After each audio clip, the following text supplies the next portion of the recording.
Think about all the ways we sin with our words. Their throat is an open grave. What's an open grave like? Well, it smells. Like at the tomb of Lazarus, Jesus said, roll away the stone. And they said in the King James, he stinketh. Our throats, our mouths are a sewer, a cesspool of iniquity. It says in James chapter 3, they're set on fire by hell. The tongue is so set among our members that it sets on fire the course of nature and is itself set on fire by hell. It's amazing how much we sin with our words. With their tongues, they keep deceiving. We lie. The poison of asps, of vipers, of poisonous snakes is under our lips, whose mouth is full of cursing and bitterness. I shudder to think how much cursing has come out of my mouth since I was a little kid. It's appalling, I'm sure. Their feet are swift to shed blood. We are so fast to take vengeance on people, to spew our wrath at them, to fantasize about their downfall. Our feet are swift to shed blood. Maybe our mental feet are swift to shed blood. Destruction and misery are in their paths. Is that not a great description of America and its rebellion against God?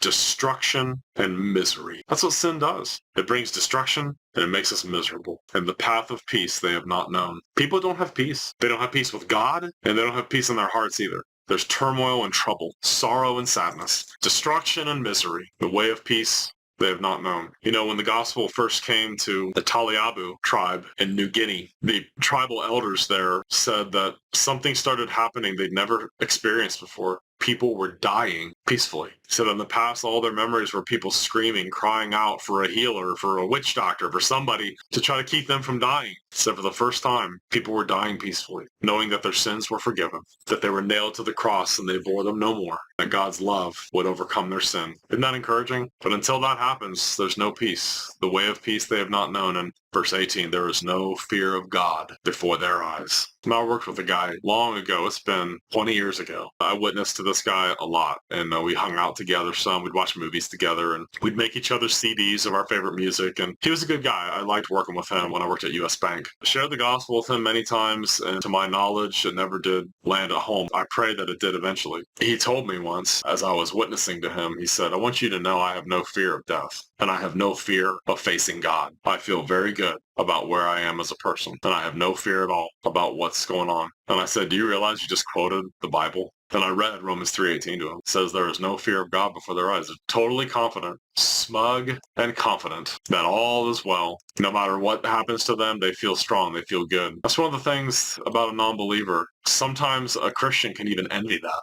Psalm 73, verse 3, for I was envious of the arrogant, as I saw the prosperity of the wicked. For there are no pains in their death, and their body is fat, their strength is firm. They are not in trouble as other men, nor are they plagued like other men.